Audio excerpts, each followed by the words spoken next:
Listen to me closely, because what I'm about to tell you changed everything in my life. My name is Robert Enrique Solis. I'm 74 years old, and for 40 years, I built a life with Mary Elizabeth, Rosa Guadalupe, my wife. She died 3 years ago from diabetes, and I cared for her every day of her illness until she closed her eyes forever. I thought I had already experienced the greatest pain of my existence. I was wrong.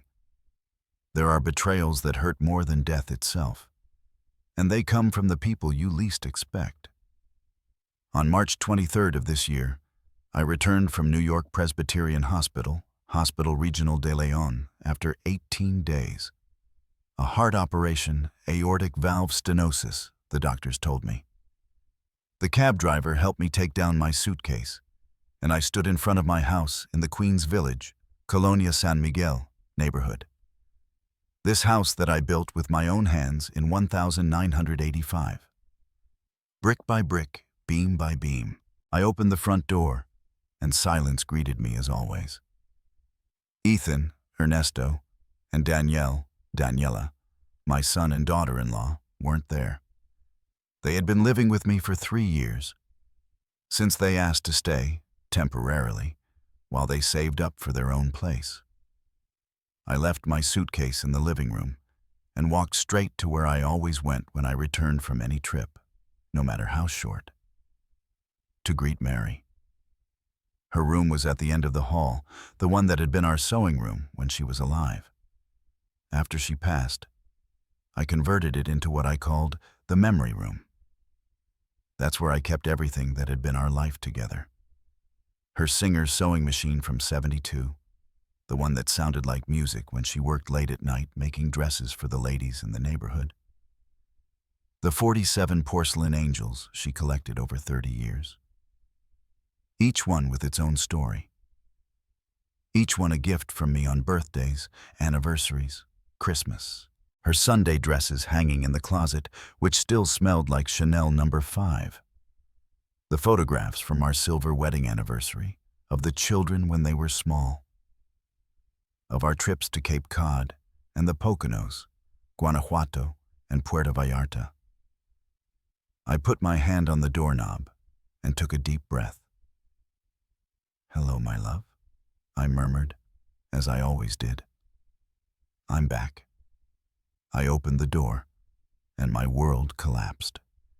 Where the Singer machine had been, there was now a modern black and silver treadmill with a digital screen. Where the porcelain angels had been on their special shelves, there were now enormous mirrors that covered the entire wall. Where Mary's dresses had hung, there was now a rack with weights of different sizes. The floor had a gray rubber mat, and on the far wall, a poster that said, "No pain, no gain." I stood there, my hand still on the doorknob, trying to understand what my eyes were seeing. Maybe it was the hospital medication. Maybe I was in the wrong room. I closed my eyes, then opened them again. The treadmill was still there. The mirrors still reflected my stunned old man's face. I walked like a sleepwalker toward where Mary's closet had been. Nothing. Not a dress, not a blouse. Not even the shoes I never had the heart to give away. I looked in the hall closet. Empty. In the bathroom we shared. Not her pink toothbrush, nor her creams.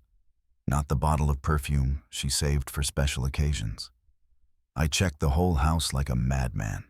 My own room, the living room, the kitchen, the utility room. Looking for boxes, looking for bags, looking for any trace that someone had stored my wife's things somewhere. Nothing. As if Mary Elizabeth Solis had never existed. As if 40 years of marriage were a fantasy of a senile old man. I sat down on the armchair in the living room. The same one where Mary used to sit and knit in the afternoons. And I waited. My hands were trembling. But not from the operation. From the rage that rose up in my chest like volcanic lava. At 4:30 in the afternoon, I heard Ethan's SUV pull into the garage. Cheerful voices, laughter. They came in through the kitchen carrying gym bags and protein shakes. "Dad," Ethan said when he saw me sitting in the living room, "we didn't know you were already here. How are you feeling?" I looked at both of them. My 42-year-old son, the one I carried on my shoulders when he was a boy, the one I taught to drive on this very street. And at her, Danielle, in her tight sports clothes and her perfect ponytail, drinking her shake as if nothing had happened. "Where are your mother's things?" The question left my mouth with a calmness I didn't feel. Ethan and Danielle looked at each other. She stepped forward, as she always did when difficult explanations were needed. "Robert, we knew this conversation was coming. Look, the 18 days you were in the hospital, we took the opportunity to make some necessary changes in the house." She sat down on the opposite couch, adopting that therapist pose she used with her gym clients. "It's not healthy to live in a museum. Mary died 3 years ago. 3 years, Robert. It's time to move on." Move on where? Toward life. Toward the present. That room was depressing, full of old things that were just collecting dust. Nobody benefited from that. That's why we decided to donate everything to charity. There are people who really need those clothes, those objects, instead of them being stored there for no purpose. I felt as if I had been hit in the chest with a hammer. "You donated what?" "Everything, Dad," Ethan interjected, trying to sound reasonable. "The clothes, those little figurines Mom had, the old albums, everything that was in that room. And look how good the space turned out. Now you have a home gym. It's going to help you a lot with rehabilitation after the operation." "The angels too?" Danielle nodded with that condescending smile I had seen her give to ladies who came to her gym overweight. "Robert, they were 47 little figurines collecting dust. 47. Do you realize the space they took up? Someone else is going to truly appreciate them." I remained silent for a long moment. In my mind, I saw the last angel I had given Mary, 2 months before she died. I found it in an artisan shop in Philadelphia, Puebla, when I went to visit my brother. It was different from the others. It had its wings spread out and a smile that reminded me of Mary when she was young. It cost 300 pesos, expensive for my pension, but it was worth every penny for the look on her face when she unwrapped it. "That angel from Philadelphia," I murmured. "The last one I gave her. Did that go to charity too?" "Dad, don't torture yourself with those details," Ethan said. "The important thing is that you're going to be better now, healthier, with a space to exercise, without living in the past." I slowly got up from the armchair. I looked at both of them, at my son who had not defended his mother's memory, and at this woman who had decided for all of us what was best for my grief. "Thank you for the explanation," I told them in a voice I didn't recognize as my own. "I'm going to rest for a bit." I walked toward my room, feeling their looks of relief on my back. They thought it had been easy, that the old man had given up without a fight. I sat on the edge of my bed, the same one where Mary and I had slept for 22 years, since we bought the mattress at Macy's Fábrica de Francia for our silver wedding anniversary. I closed my eyes, and I saw her in her blue nightgown, leaning over the singer machine at 11 o'clock at night, sewing a quinceañera dress for Mrs. Carmen's, Doña Carmen, daughter, because we needed the extra money to fix the roof that had been damaged in the rains. I saw her saving cent by cent in the clay piggy bank she had hidden behind the kitchen jars, saving to help me when the printing shop was going through bad times. I saw her carefully cleaning each porcelain angel on Saturday mornings, telling me the story of each one as she arranged them on their shelves. "You gave me this one when I turned 30, she would say, holding the third angel in the collection. "You said it was to watch over me when you weren't around." 40 years, Mary. 40 years of building a life together, of raising this house, of raising our children, of accompanying each other through sickness and joy. And in 18 days, while I was fighting to live in a hospital bed, someone decided that all of that was old junk that had to be given away to strangers. Something cold and hard settled in my chest. It wasn't sadness. I had felt sadness when Mary died. This was different. This was the clear understanding that my own son had allowed his mother to be erased from this house as if she had never existed. I opened my eyes and looked out the window. Outside, Mrs. Nancy, Doña Chayo, was watering her plants, just as she had every afternoon for 15 years. Mr. Frank Don Pancho was washing his white Honda Civic, Tsuru, in the driveway. The normal life of the Queens Village neighborhood continued while I discovered that I no longer knew the people I lived with under my own roof. I got up and walked to the desk where I kept my important documents.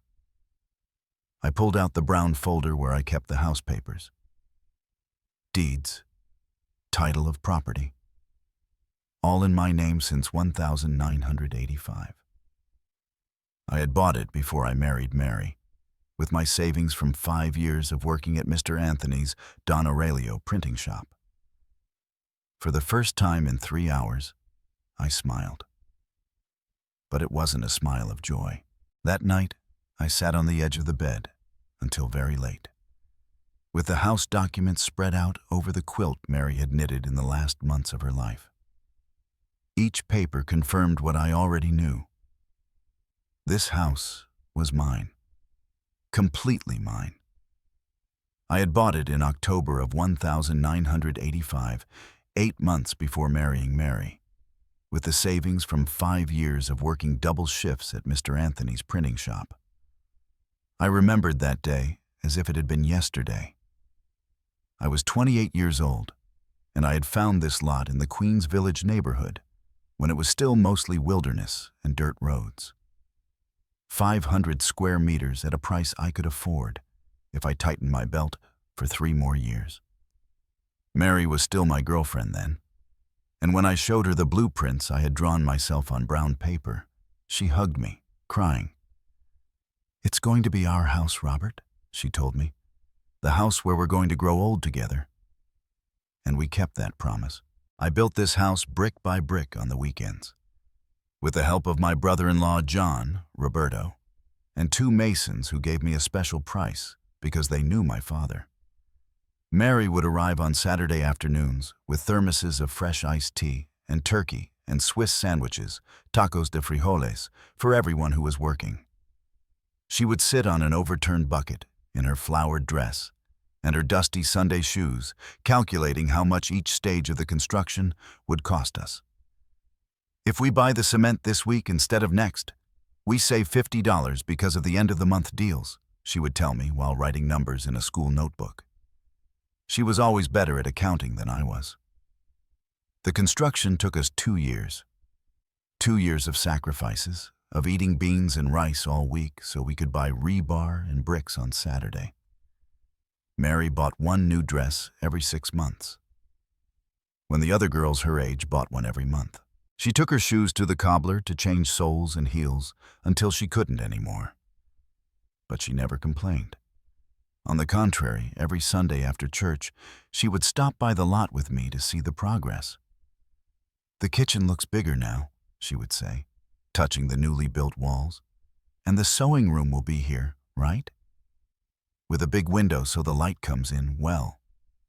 That was Mary, always looking to the future, always building dreams with bricks and cement. We got married in June of '87, when the house was finished but still smelled of fresh paint. The first night we slept here as husband and wife, Mary got up at 2 o'clock in the morning and woke me up excitedly. "Come on, Robert, come listen." She led me by the hand to the living room window. "What am I listening to, my love?" "The silence. It's our silence, in our house." And she was right. It was different from the silence of the rooms we had rented before getting married. This silence belonged to us. The first five years were financially difficult. The printing shop where I worked went through a crisis when computers arrived, and many clients no longer needed our services. There were months when I came home with half my salary, or sometimes no salary at all. Just promises that Mr. Anthony would pay me when things got better. Mary never reproached me once. Instead of complaining, she took out the Singer's sewing machine that her mother had given her when she turned 18 and started making dresses for the ladies in the neighborhood. She worked at night, after making dinner and cleaning the house, with the lamp on until 2 or 3 o'clock in the morning. "Don't worry," she would tell me when I felt guilty seeing her work so hard. "It's temporary. Besides, I like to sew. It relaxes me." A white lie. Mary sewed because it helped us with the household expenses, but her fingers and back hurt from leaning over the machine for so many hours. I would watch her rub cream on her hands before going to sleep, massaging her swollen knuckles. With the money from the sewing, we bought basic groceries, and we paid for the electricity and water. My income from the printing shop we used for house improvements. The water tank, the water pump, the aluminum windows that replaced the wooden ones that swelled during the rainy season. And the angels. The angels started on our first wedding anniversary. I had seen one in a craft store in downtown New York, Leon. Small, white porcelain with gold details. It cost $30, which was a lot of money for us back then. But something about the angel's expression reminded me of Mary when she smiled. I gave it to her wrapped in yellow tissue paper, the cheapest they had at the stationery store. "It's to watch over you when I'm not around," I told her, repeating the same words I would later use for 30 years every time I gave her a new one. Mary put it on a shelf we improvised with a small board on the living room wall. And every day, when she finished cleaning, she would dust it with a special cloth she kept just for that. For our second anniversary, I gave her another angel, a little bigger, also porcelain, but with its wings spread. Mary put it next to the first one on the shelf. "There are going to be many," she warned me, laughing. "You know they're going to fill the whole house." "I hope so," I replied. "I hope we live so many years that the house isn't big enough for all the angels I'm going to give you." And so it was. Every one of Mary's birthdays, every wedding anniversary, every Christmas, every Mother's Day, every special date in our lives had its angel. When the children were born, I gave Mary angels to celebrate. When they graduated from elementary school, from middle school, from high school, more angels. When I was promoted to supervisor at the printing shop, an angel. When we finally managed to buy our first car, a used but working Datsun, an angel. Mary built special shelves for each one with small, handwritten labels where she wrote down the date and the occasion. Angel number 12, Ethan's 6th grade graduation. Angel number 23, Betty's Lupita quinceañera. Angel number 35, silver wedding anniversary. By the time Mary died, we had 46 angels. The 47th was the last one I gave her, 2 months before she left. I found it in Philadelphia, in that craft store near the cathedral where I went when I visited my brother Luis. It was different from all the others, bigger, with its wings spread upward and an expression of peace on its face that calmed me as soon as I saw it. "It's to wait for you on the other side," I said when I gave it to her, even though neither of us wanted to talk about those things yet. Mary hugged it against her chest and cried, but not out of sadness, out of gratitude. 47 years with you, Robert. 47 angels watching over me. It has been a blessed life. And now, all those angels, each one with its story, each one with its date and its meaning, were in the hands of strangers who would never know what they represented. Or worse, maybe they were already broken in some dumpster because someone thought they were worthless old figurines. I got up from the bed and walked to the window. Outside, the street was empty and silent. The lights in the neighbors' houses had gone out one by one while I remembered. I looked at the clock on the nightstand. 2:15 in the morning. I thought of Ethan and Danielle, sleeping peacefully in the room that had been my daughter Betty's, Lupita, before she got married and moved to Miami, Guadalajara. They had arrived 3 years ago, in April of 2021, 2 months after Mary died. "Dad, you look so lonely in this big house," Ethan had told me. "How about we come live with you for a while? Just while we save up for the down payment on our apartment. We'll keep you company and you'll help us with the rent." It sounded reasonable. It sounded like something Mary would have approved of. The family united, helping each other out.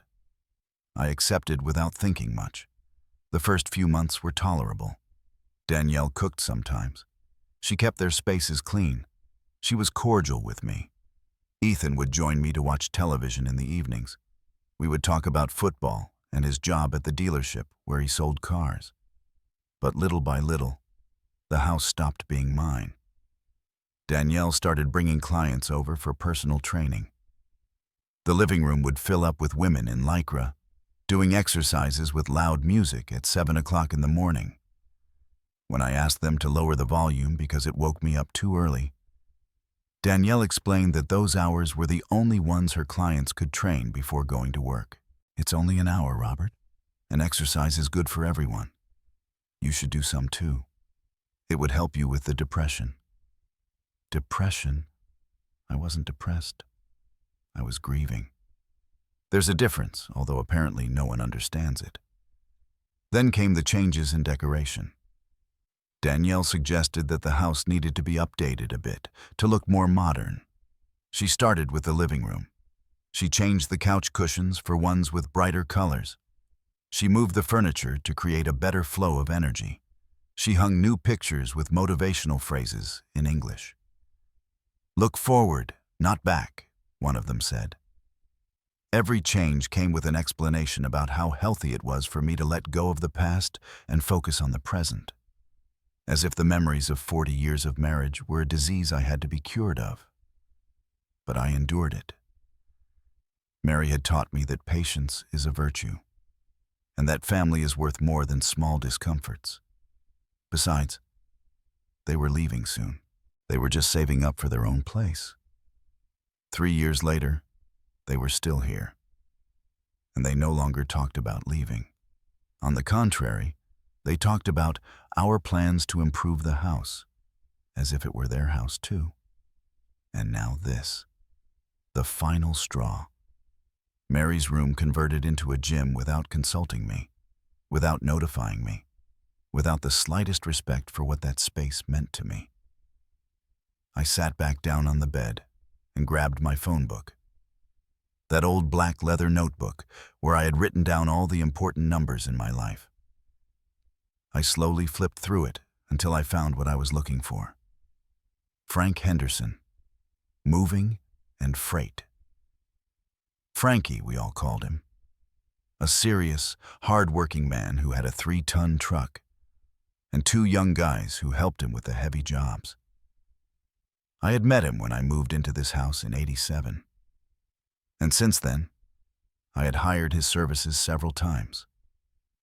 When we brought the new refrigerator, when we took Mary's old furniture to Betty's house, when I helped my buddy George, Raul, move house in '98. I dialed the number. He answered after 4 rings with a sleepy voice. "Hello? Frankie, it's Robert Solis. Sorry about the hour, but I need a job for tomorrow morning." "Mr. Robert, what happened? Is everything okay?" "Yes, everything is fine. I need you to move some things. 2 complete bedrooms, furniture, clothes, appliances, everything." "Where are we moving them?" "To the garage of my house for the moment. I'll let you know where definitely later." There was a pause. Frankie knew my family. He had watched Ethan grow up since he was a child. "Are you sure everything is okay, Mr. Robert?" "Everything will be fine after tomorrow, I assure you. Can you come at 9 o'clock in the morning?" "Of course." "Do you need the big truck?" Yes, and bring the 2 guys. It's going to be heavy work. We'll be there. Get some rest, Mr. Robert. I hung up the phone and looked for another number. Harry Mills. Queens Village Locksmith, Carrajeria San Miguel. Mr. Harry Don Hector had been the neighborhood locksmith for 15 years. A quiet, efficient man who never asked unnecessary questions. He also answered with a sleepy voice. But when I explained that I needed to change 3 locks on Sunday morning, he only asked for the address and the time. I'll be there at noon, Mr. Robert. With new security locks. Thank you, Mr. Harry. I hung up and looked at the notebook. 2 calls made. The most important part was missing. I took a white sheet of paper out of the nightstand drawer and my fountain pen, the Parker that Mary had given me for my 50th birthday. I placed the sheet on the hard surface of a book, and I started writing, with clear, even handwriting, without rushing, but without stopping. Ethan and Danielle. I paused. I thought of all the ways to start that letter. I could be harsh. I could be gentle. I could explain a lot, or explain little. In the end, I decided to be direct. Important truths are said without beating around the bush. I wrote for an hour.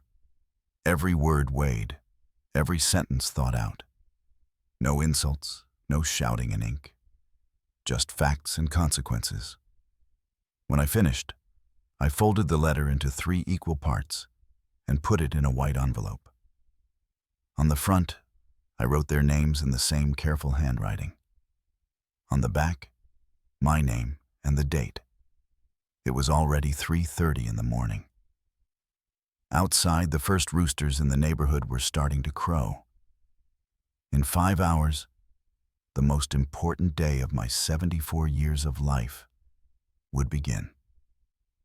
I lay down dressed on the quilt, with the letter on the nightstand, and the house documents neatly arranged in the drawer. I closed my eyes, but did not sleep. I was thinking about Mary, about what she would have told me if she knew what I was going to do. "Do what you have to do, Robert," she would have told me, "but do it well, without hatred in your heart, but without allowing them to disrespect you." Mary was always wise about these things. She knew there are limits that cannot be crossed, lines that cannot be erased. And she also knew that even the most patient man in the world has a moment when he says, "Enough is enough."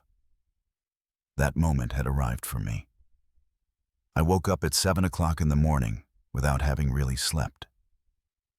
My body felt heavy, but my mind was clear as spring water.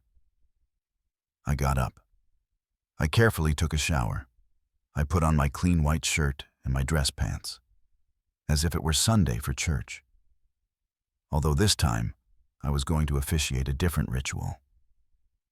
I made coffee in the kitchen, and I sat down to eat breakfast looking toward the hallway, where I could hear the morning noises of Ethan and Danielle. She was preparing her protein shakes with that noisy blender, which she had brought since the first day.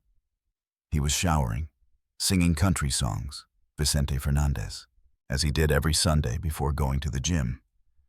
At 8:20, I heard them in the driveway, loading their sports bags into the SUV. The usual routine. They left at 8:30 to get to the gym when it opened at 9 o'clock. They would train until noon, and then they would go to eat breakfast at that healthy food restaurant where Danielle knew the owner. They always returned between 1 and 1:30, tired but happy, talking about reps and protein like others talk about the weather. "We're leaving now, Dad," Ethan shouted from the kitchen door.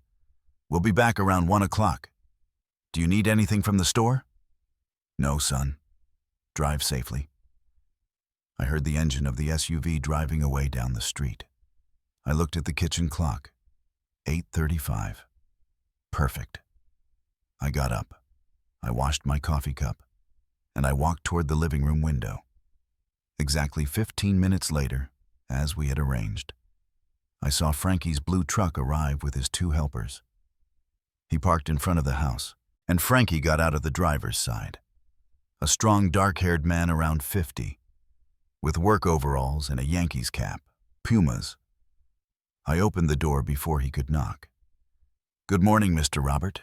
How did you sleep?" "Very well, Frankie. Thanks for coming so early. Come in, please." The three men came in and stood in the living room, waiting for instructions. Frankie had known me for many years, but he had never seen me with this expression on my face. His helpers, two young men who couldn't have been more than 25 years old, looked around curiously. "What are we moving, Mr. Robert?" Frankie asked. "The two rooms at the end of the hall, everything inside. Furniture, clothes in the closets, electronic devices, everything you find. But be very careful. We don't want to break anything." "And where are we taking it?" "To the garage, everything neatly organized and covered with the tarp hanging on the back wall." Frankie frowned but didn't ask questions. He knew me well enough to know that if I asked for something like this, I had my reasons. His boys didn't say anything either. They just nodded. And they went for the empty boxes they had brought in the truck. "Look," I told them before they started. "You have to work fast but carefully. We have until 12:30 at the very latest, not a minute more." Frankie checked his watch. "It's 8:50, 3.5 hours. That's enough time, Mr. Robert." "Are the rooms unlocked?" "Yes, everything is open. Start with the room on the right. It has more things." And the work began. I tell you, I had never seen people work with such efficiency. Frankie had organized moving crews for 30 years and knew exactly how to do things. One of the young men disassembled the furniture that could be taken apart. The other packed the clothes and personal items in boxes. And Frankie supervised everything while carrying the heavy things. I stayed sitting on the living room armchair, drinking coffee and watching them work. It was hypnotic to see 3 years of Ethan and Danielle's life leave my house box by box, piece of furniture by piece of furniture. First trip. Ethan's marital bed, disassembled into 6 pieces that the 3 of them carried. Then the mattress, one of those expensive memory foam ones that Danielle had insisted on buying because her back needed special support. Second trip. The wooden dresser they had bought at Macy's the 2nd year they lived with me. It came out whole with the clothes still inside, because Frankie said it was easier that way. Third trip. The electronic devices, the 55-inch television that Ethan had mounted on the wall to watch football games. The DirecTV Sky receiver, the Bluetooth speaker that Danielle used for her exercise routines, the PlayStation 5 that Ethan had bought to relax after work. Fourth trip. The boxes of clothes. Frankie calculated there were about 20 boxes between the 2 of them. Danielle had more shoes than a store. 34 pairs, we counted. From athletic sneakers to high heels she wore when they went out to fancy dinners. Ethan was simpler. Work pants, shirts, a few suits he wore for important meetings at the dealership. By 11:30 they had removed all the big stuff. The details were left. Toothbrushes, creams, medicines, books, magazines. The digital scale that Danielle stepped on every day after showering. The magnifying mirror she used to put on her makeup. Even the hangers in the closet. "This too, Mr. Robert?" One of the guys would ask me every time he found something that seemed very personal or very small. "Everything?" "Everything," I would answer. "Absolutely everything."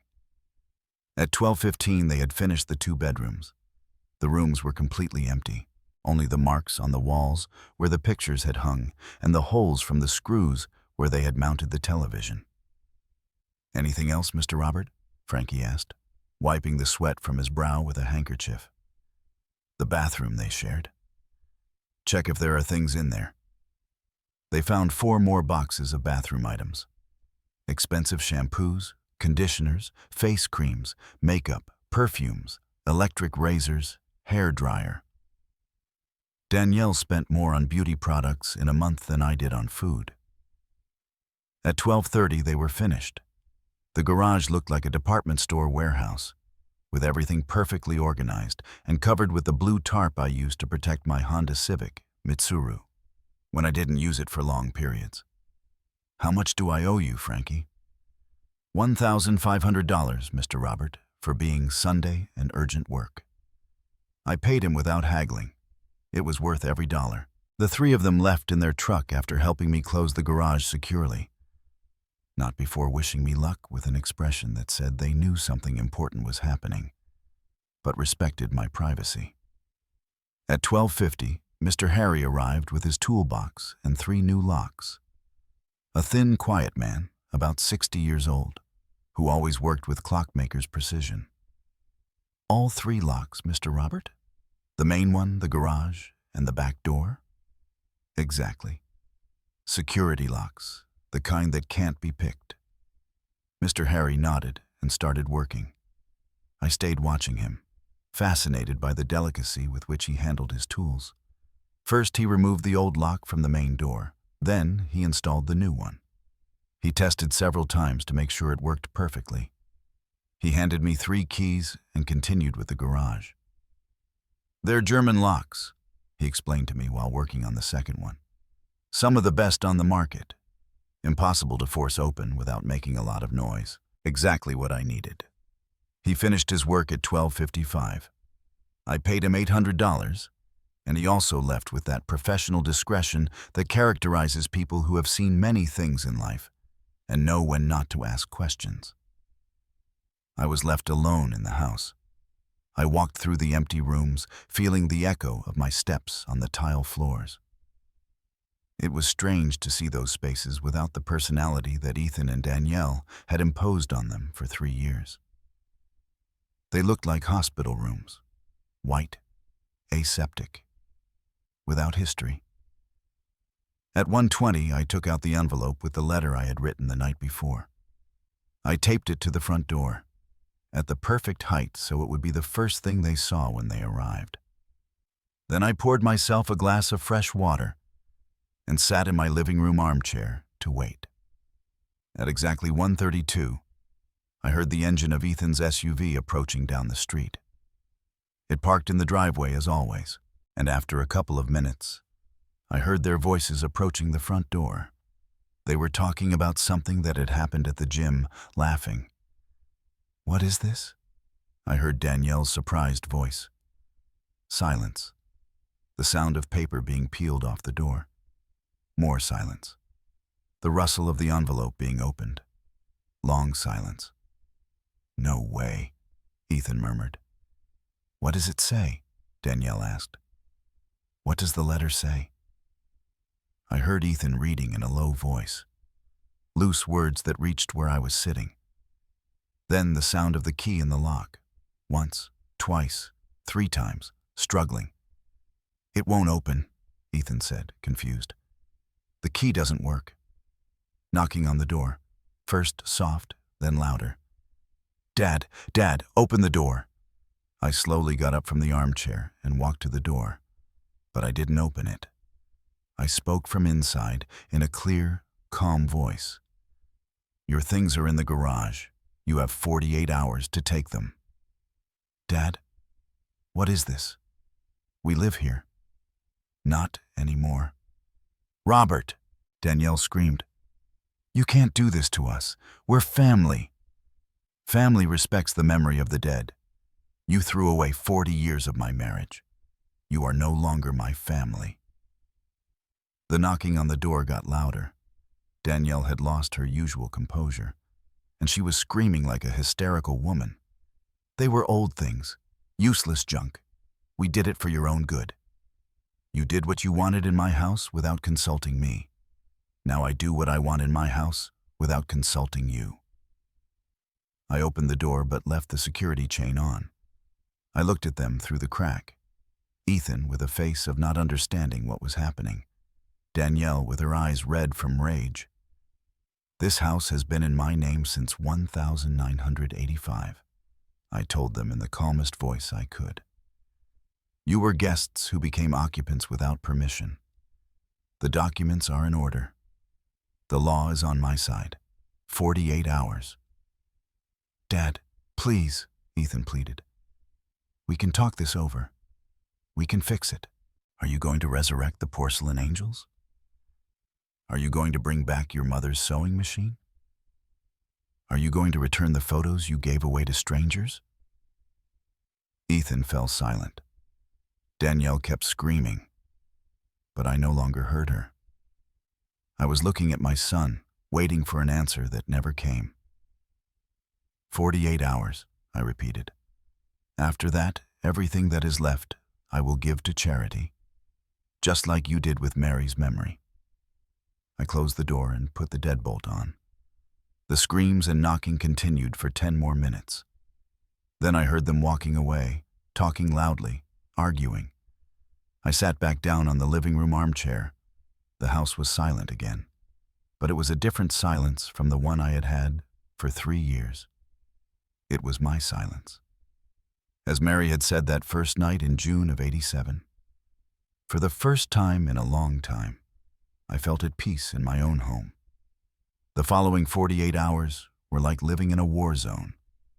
Listen closely, because what happened in those 2 days taught me that even the people you think you know can surprise you when things get difficult. On Sunday afternoon, they came back 3 more times. The first time, they arrived with Danielle's brother, a big guy who sold insurance and who thought he could intimidate me with his loud voice. The 3 of them stood on the other side of the door yelling that what I had done was illegal, that they were going to talk to a lawyer, that I couldn't just kick people out of their own house like that. "It's not your house," I shouted from my bedroom window.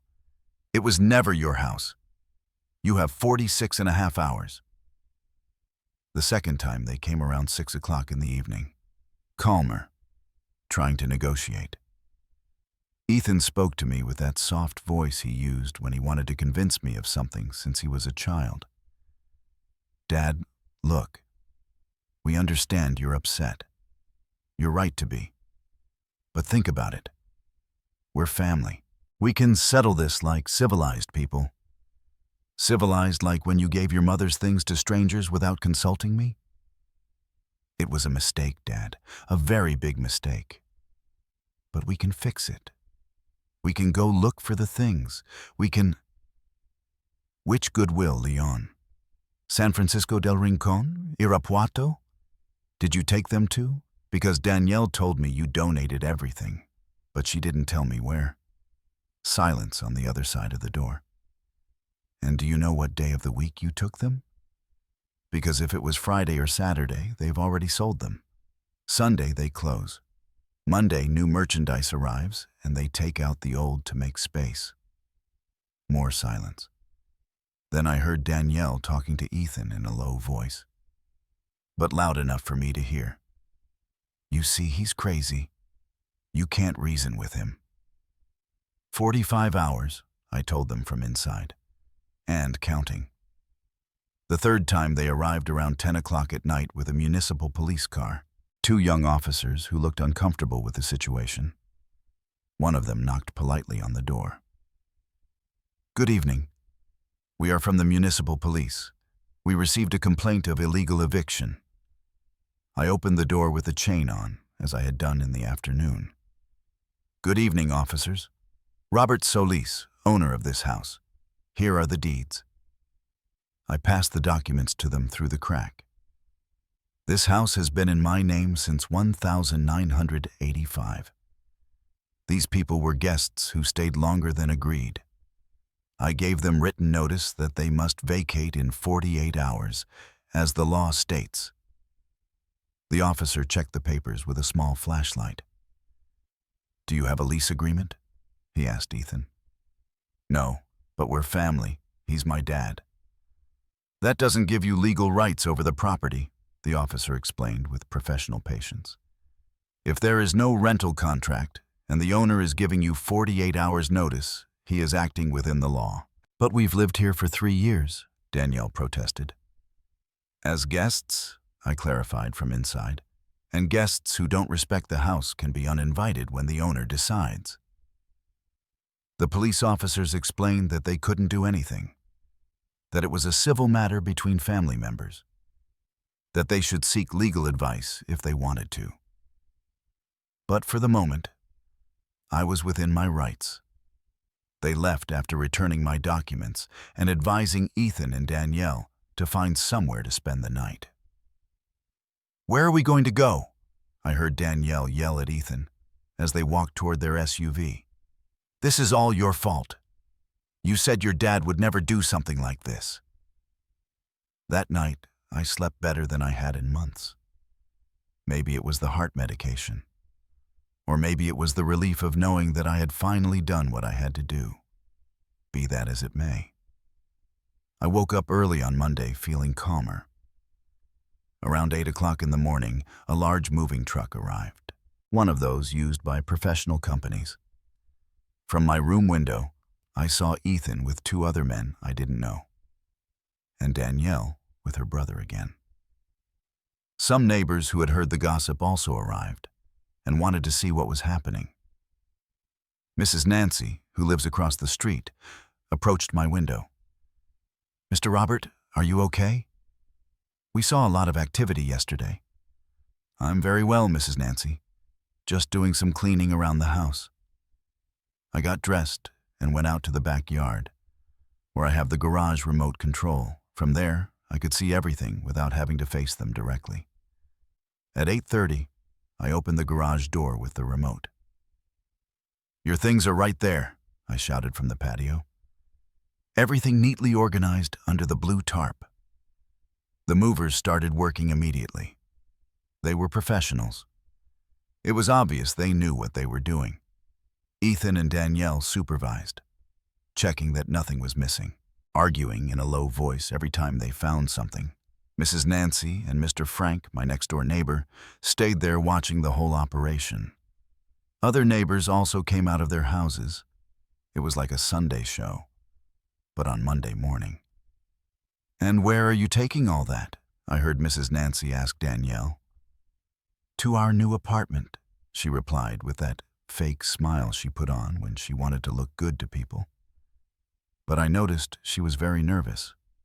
She was biting her nails, something I had never seen her do before. And Ethan looked pale, like when he was a child, and had done some major mischief. The move took them 3 trips. 3 trips with the big truck to take everything they had accumulated in 3 years. On the last trip, they even took the empty hangers from the closet and the towel hooks from the bathroom. Around 12:30, they were finished. The garage was completely empty. Not a box, not a paper.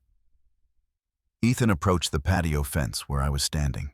"Dad," he said with a broken voice, "is there really no way to fix this?" I looked at him through the bars of the fence. My son. The baby that Mary carried for 9 months in her womb. The boy I taught to ride a bike on this very street. The young man who asked to borrow money for Danielle's engagement ring. "Take good care of yourselves," I told him, "and may God bless you." That was it. They got into the SUV, started the engine, and left. The neighbors gradually dispersed, commenting among themselves about what they had seen. Mrs. Nancy stayed until the end. "Mr. Robert," she said from the sidewalk, "if you need anything, anything at all, just let me know." "Thank you, Mrs. Nancy. You're always so kind." "And Mr. Robert, Mary would be proud of you." She went to her house, and I was left alone in the patio, looking at the empty garage. For the first time in 3 years, all the space in my house belonged to me again. For the next few weeks, I tried to return to my normal routine. I got up early. I ate breakfast reading the newspaper. I went to the market for groceries. I returned to cook something simple for lunch. In the afternoons, I watched television or read. And in the evenings, I sat on the patio to drink a cup of tea and remember better times. But the house felt strange. Not just because of the silence. I was already used to that since Mary died. it was different. It was as if for 3 years I had been living in someone else's house, and now I was rediscovering my own space. 1 month after the move, my sister Betty called me from Miami. "Robert, what was that outrageous thing you did to Ethan?" Betty had always been dramatic. 2 years younger than me, but she always acted as if she were the older sister who had to scold me for everything. "What did he tell you? That you kicked them out of the house like they were dogs? That you changed the locks and put their things on the street?" "I put their things in the garage, well cared for, and gave them 48 hours written notice. More consideration than they had for me. But Robert, he's your son. He's family. The family that respects Mary's memory is my family. The one that throws it in the trash as if it were garbage is not." I told Betty the whole story, about the porcelain angels, the sewing machine, the room converted into a gym without consulting me. At first she interrupted me, trying to justify Ethan, but little by little she fell silent. "Did they really give away all the angels?" she asked me at the end. "All 47, each one with its story, each one with its special date." There was a long silence on the other end of the line. "Mary would have died again from the anger," she finally said. "That's why I did what I did, Betty. Someone had to defend her memory." My sister sighed. "You're right, Robert. I would have done the same thing." Through Betty, who knew the cousin of one of Danielle's friends, I gradually found out how they had been doing after leaving my house. The news came secondhand, as gossip always does in big families. But it was reliable information. They had rented an apartment in the South End, Barrio de Santiago neighborhood, in one of those new buildings constructed for young professionals. 2 bedrooms, full kitchen, laundry area. Very modern and very expensive. $6,500 a month, plus deposit, plus real estate commission.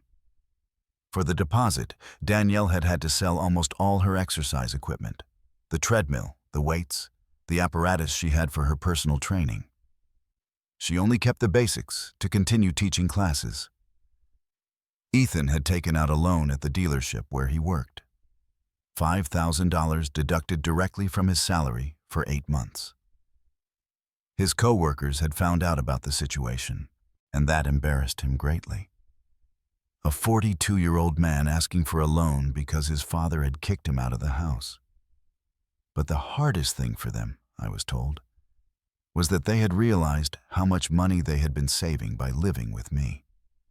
Not only the rent, but also the electricity, the water, the gas, the food I bought for everyone. Calculating properly, I had been subsidizing their life by almost $8,000 a month for 3 years. They never realized how much it cost to live as independent adults, Betty told me in one of our phone conversations. Now they're really tight on money. The economic pressure began to take its toll after 2 months. Danielle complained to Ethan that he hadn't known how to handle the situation with me, that because of him, they had lost the comfortable life they had. Ethan complained to her that she had been so insensitive about his mother's things, that everything had started because of her. "They're blaming each other," Betty informed me every 2 weeks, like a family gossip reporter, and fighting a lot about money. In May, 2 months after they left my house, Danielle moved out of the apartment. She moved back in with her parents in Miami, taking only 2 suitcases of clothes and leaving Ethan with the full commitment of the rent.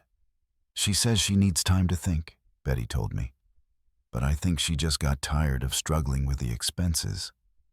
Ethan was left alone in the $6,500 apartment, paying full rent with his car salesman's salary. He had to get a weekend job selling auto insurance to cover all the expenses. In July, 4 months after that Sunday, March 24th, Ethan appeared at my door. It was a Saturday afternoon. I was watering the plants in the patio when I heard someone knock. I wasn't expecting visitors. so I approached the living room window carefully to see who it was before opening. It was him, alone, without Danielle, without his SUV. He must have walked or taken the bus because I didn't see any vehicle outside. He looked haggard, thinner, with dark circles under his eyes that he didn't have before. He was wearing a wrinkled shirt and pants that looked like he had slept in them. He knocked again, gently. "Dad, it's me, Ethan. Can we talk?" I didn't answer immediately. I looked at him for a while longer through the glass. My son. The man that baby had become, whom Mary had rocked to sleep in this very house 30 years ago. I opened the door, but not the main door. I went out through the backyard and met him at the side gate. "Hello, son." "Hello, Dad." He stood on the other side of the gate, not knowing what to say. I didn't speak either. I waited. "How have you been?" "Good. And you?" "Bad, Dad. Very bad." And then he broke down.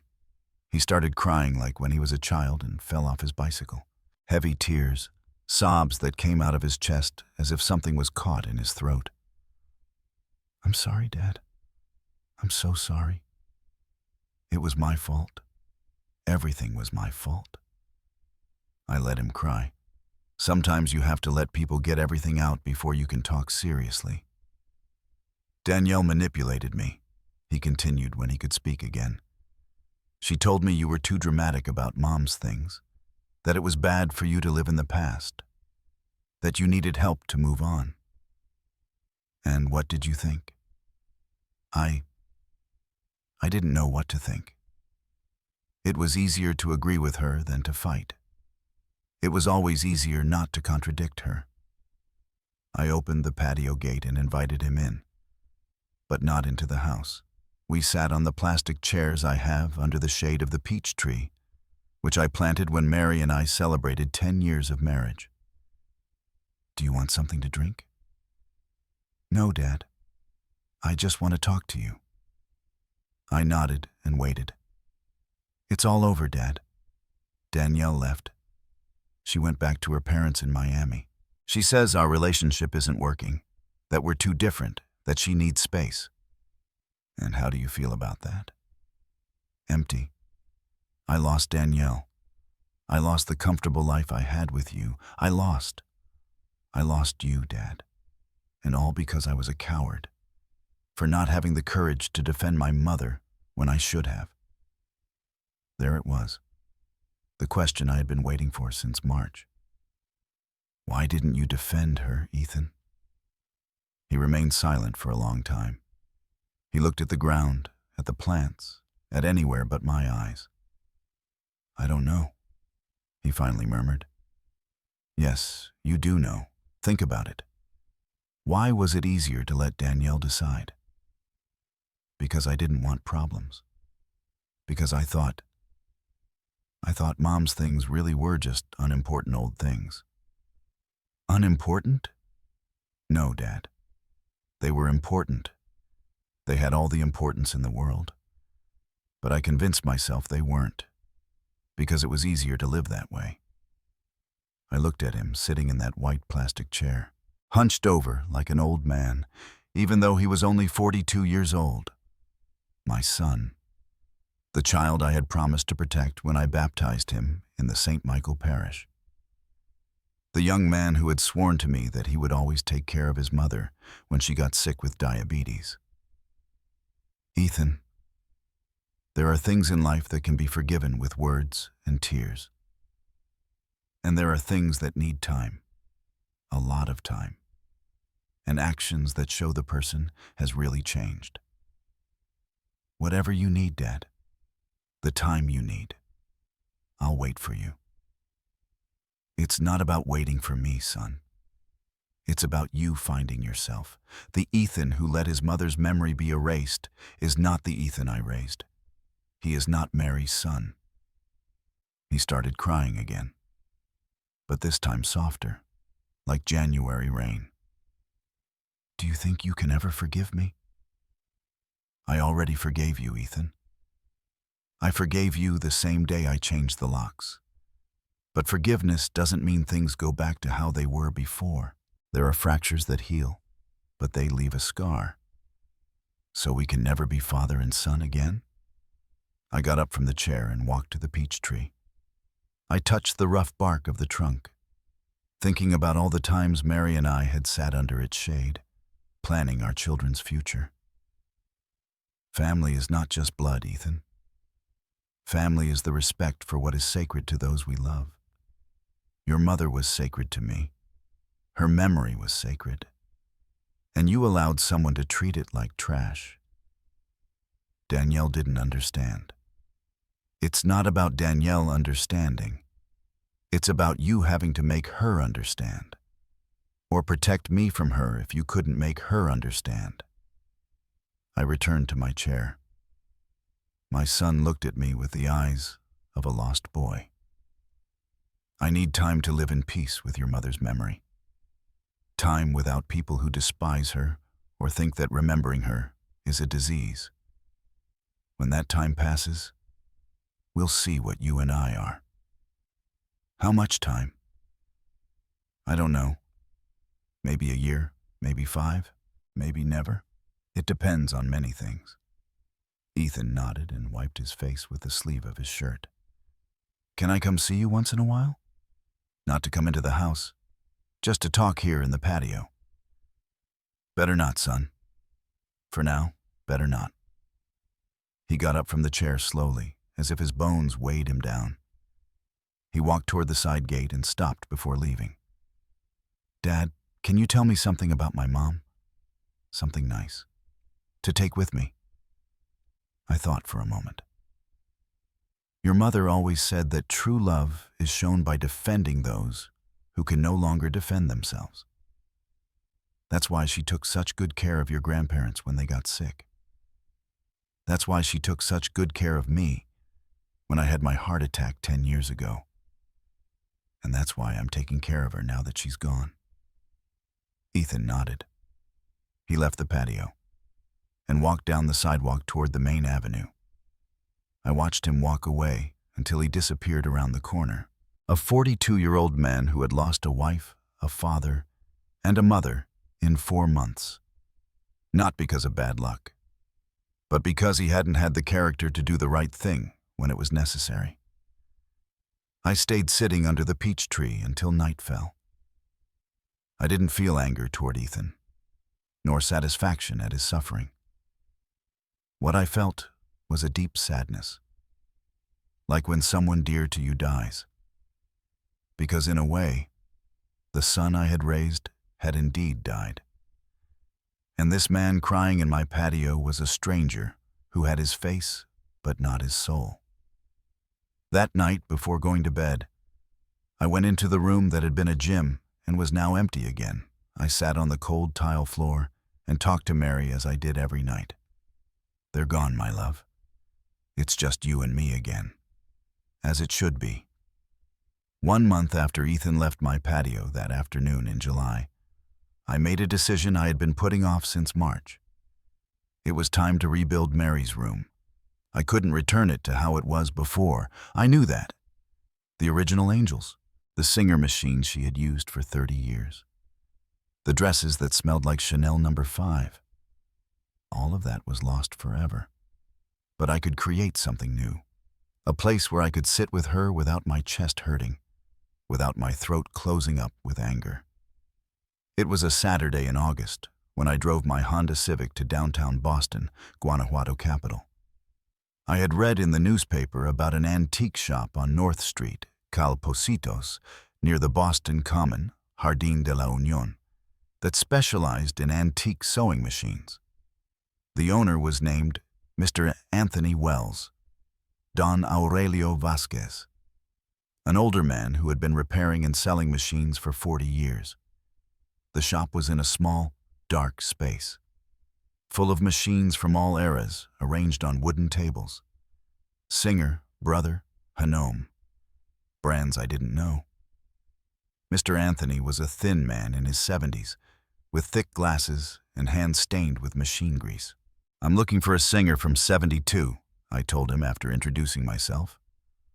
Model 401A, if you have it. Mr. Anthony looked at me with interest. That is a very special machine, one of the best Singer ever made. Why do you need it, if I may ask? I told him the story. Not all of it, just the essential parts. That my wife had died.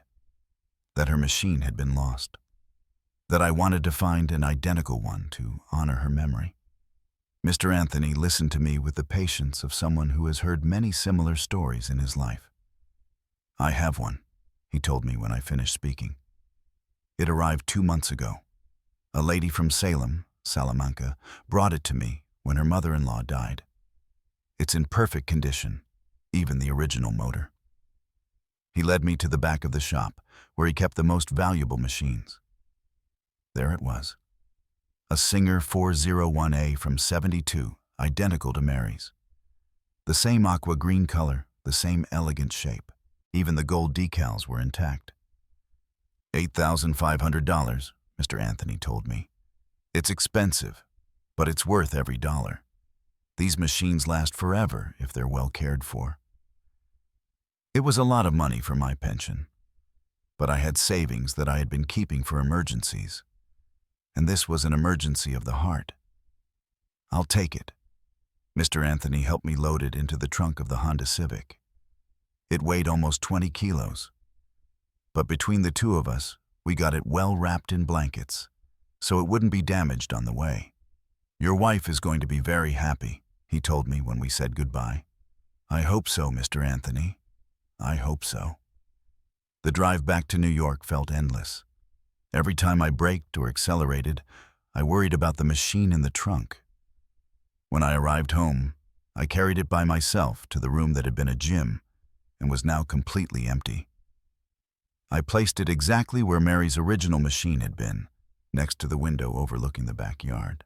The afternoon light streamed through the glass, illuminating the metal and wood as if it were a special lamp. I sat on the tile floor and looked at it for an hour. It wasn't Mary's machine.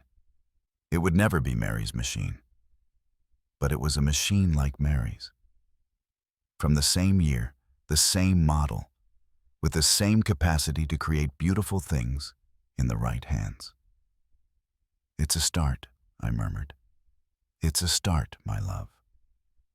Over the following weekends, I dedicated myself to looking for porcelain angels. I visited all the flea markets in Queens, Newark, Trenton, and Philadelphia, León, Silao, Irapuato, San Francisco del Rincón. I didn't find any identical to the ones Mary had collected, but I found some similar ones. White angels, gold angels, angels with spread wings, angels with trumpets. I found 6 at the Newark flea market, another 4 at the Trenton one, 2 more at a secondhand store in Philadelphia. None of them had the history of the originals. None of them had a special date associated. But they all had something in common. They reminded me of Mary when she smiled. I put the 12 new angels on shelves I built myself with pine boards and metal supports. They weren't the same as the original shelves, but they served their purpose. Each angel in its place. Each one with space to breathe and be admired. Then came the photographs. I had boxes full of photos of Mary and me from when we were dating until her final years. I took them to be enlarged at Jimenez Photography, Fotografia Jimenez. The one on Main Street, Calimadero, since I was young. Mr. Richard Jimenez, the owner, had known me for years, and he made an effort to do a perfect job. These photos are very well preserved, he commented while reviewing them. You can tell you took good care of them. My wife was very careful with everything, I replied. I chose 10 photographs to enlarge. Mary as a bride, in her white dress, and her shy smile. Mary holding newborn Ethan. Mary at our silver wedding anniversary, in the blue dress she had bought especially for the occasion. Mary in the house garden, watering her hydrangea, bougainvillea plants. Mary sewing at her machine, concentrated on her work. I had the enlarged photographs framed in simple gold wooden frames. I hung them on the walls of the room at the perfect height to be seen from any angle. Little by little, the empty room filled with life again. It wasn't the same life it had had before, but it was life nonetheless. The hardest step was taking out the things of Mary's that I had managed to save. The things Danielle hadn't found, because they were stored in my own closet, in boxes that had been there since Mary died. Her wedding dress, wrapped in tissue paper, perfectly preserved after 37 years. On our wedding day, she had weighed only 100 pounds, 45 kilos. And the dress fit her as if it had been made by angels. Size 6, French lace, with pearl buttons from the neck to the waist. Her first communion rosary, with mother-of-pearl beads that she had inherited from her grandmother. Mary prayed it every day before going to sleep, whispering prayers that I could hear from my side of the bed. And the letters. 3 love letters that Mary had written to me in 1975. When I had to go work in Chicago, Mexico Distrito Federal, for 2 months to earn extra money. Handwritten letters on pink paper, in her perfect elementary school teacher's handwriting. "My dearest Robert," one of them began. "3 weeks have passed since you left, and the house feels empty without your laughter. Last night I dreamed you came back and woke up looking for you in bed. I had kept those letters for 49 years. Mary never knew I kept them. They were my secret treasure. Written proof that the greatest love of my life had been returned. I put the wedding dress on a mannequin I bought at a used display store. I hung the rosary on a special nail next to the bed I had placed in a corner of the room. I kept the letters in a carved wooden box I found at the craft market. By September, the room was ready. It wasn't the same as it had been before. It was different. But it was beautiful in its own way. And above all, it was a place where I could be with Mary without feeling my heart being ripped out. Every night, after dinner, I sat in the chair I had placed next to the Singer machine, and I talked to Mary about my day. I would tell her who had come to visit me, what I had seen on the news, how the peach tree in the patio was growing, if the neighbors were doing well. She wouldn't answer me, of course, but I felt her presence in the room, in the smell of new wood from the shelves, in the light filtering through the window at sunset, in the comfortable silence that settled when I finished speaking. "Today I went to the market and saw my friend Hope, Comadre Esperanza," I told her one night. "She asked about you, as always. I told her you're doing well, that you're watching over me from where you are. Oh, the laundry faucet broke, my love. I'm going to call the plumber tomorrow. Do you remember Mr. Chester, Don Chema, the one who fixed the water pump when the patio flooded?" Unilateral conversations that calmed me more than any medicine for nerves. It was in October when I met the other widowers. Father Michael, Padre Miguel, of the St. John Bosco Parish, Parroquia San Juan Bosco, had started a support group for older men who had lost their wives. They met on Tuesday afternoons in the parish hall to talk, drink coffee, and accompany each other in grief. I had never been a group person. I was always more of a loner, solving my problems by myself. But Mrs. Nancy insisted so much that I finally decided to go just to see what it was about. There were 8 of us men between 60 and 80 years old. Mr. Fred, Don Fermin, who had lost his wife in a traffic accident. Mr. George, Don Raul, whose wife died of cancer after 3 years of chemotherapy.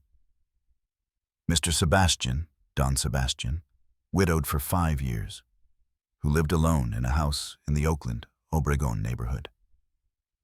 At first, I just listened to the others' stories. But in the 3rd meeting, Father Michael asked me if I wanted to share something with the group. And for the first time in my life, I told them my complete story. The memory room, the porcelain angels, the sewing machine, The betrayal of Ethan and Danielle. The day I changed the locks. The other men listened in silence. When I finished, Mr. Sebastian was the first to speak.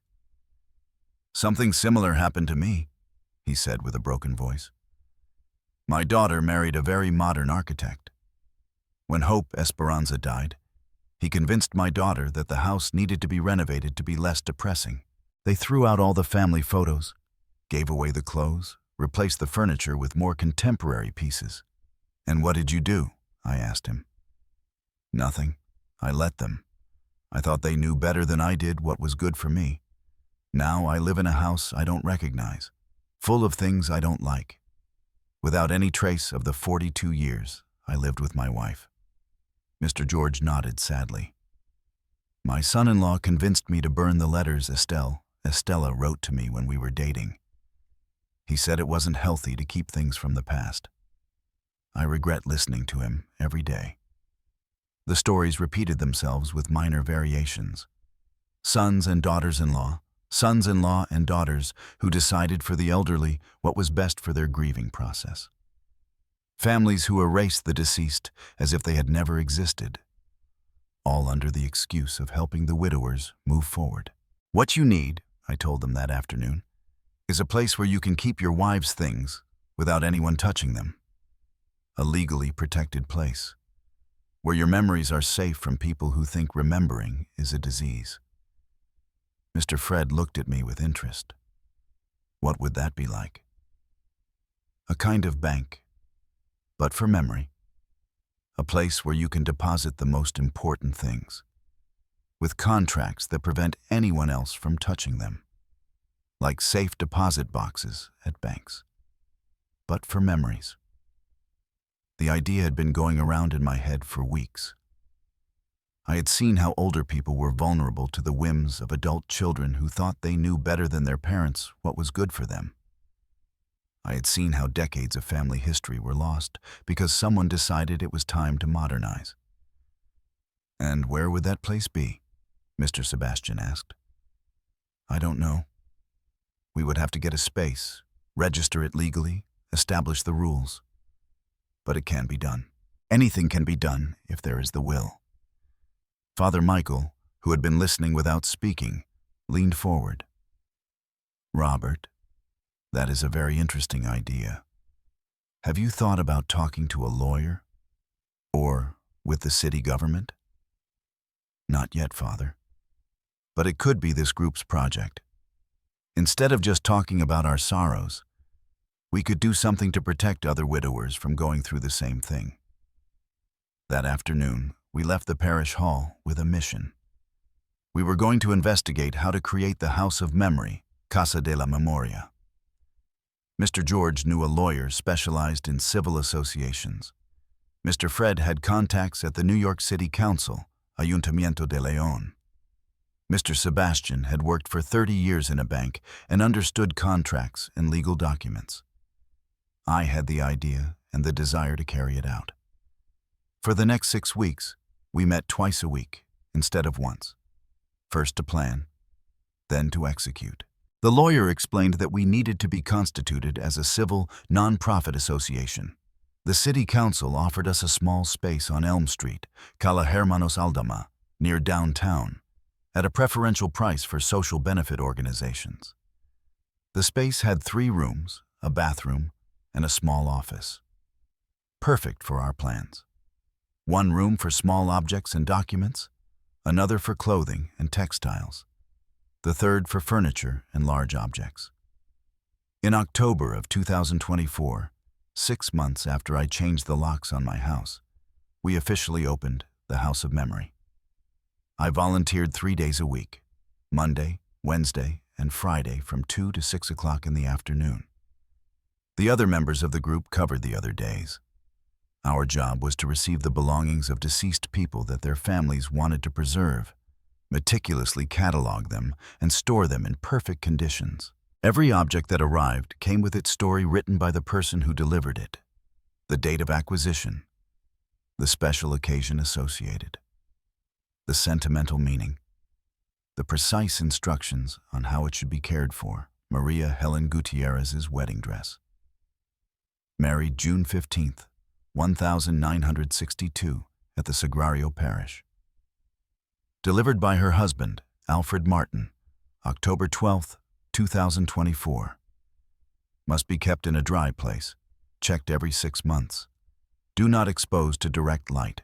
Collection of 23 silver thimbles of Carol Rodriguez, collected over 40 years. Delivered by her daughter, Mary Helen Hernandez, October 20th, 2024. Each thimble has the date and place where it was acquired engraved on it. It was meticulous, but rewarding work. Every object I cataloged was someone's love story. Tangible proof that a life had been lived with meaning. On Tuesday and Thursday evenings, I continued going to the widowers group, which had now become more than just grieving sessions. We were men with a common mission: to protect our wives' memory and to help others do the same. I dedicated the weekends to my own home, to my own routine. Saturdays for the market and cleaning, Sundays for church and rest. And every night, without exception, my conversation with Mary in the restored room. Today, an 80-year-old lady arrived at the House of Memory. I told her one November night. Her granddaughter wanted to throw away the letters her husband wrote to her during the war. 40 letters, Mary. 40 love letters written from the battlefront. The granddaughter said they were old papers collecting dust. Oh, Mr. Fred is very happy because his son finally understood about the House of Memory. He even brought him a box with photos of his mom that he had kept without telling anyone. Mary didn't answer me, but I knew she was listening. I knew it because of the peace I felt in that room, because of the feeling of doing the right thing that filled my chest. When I talked to her about our project.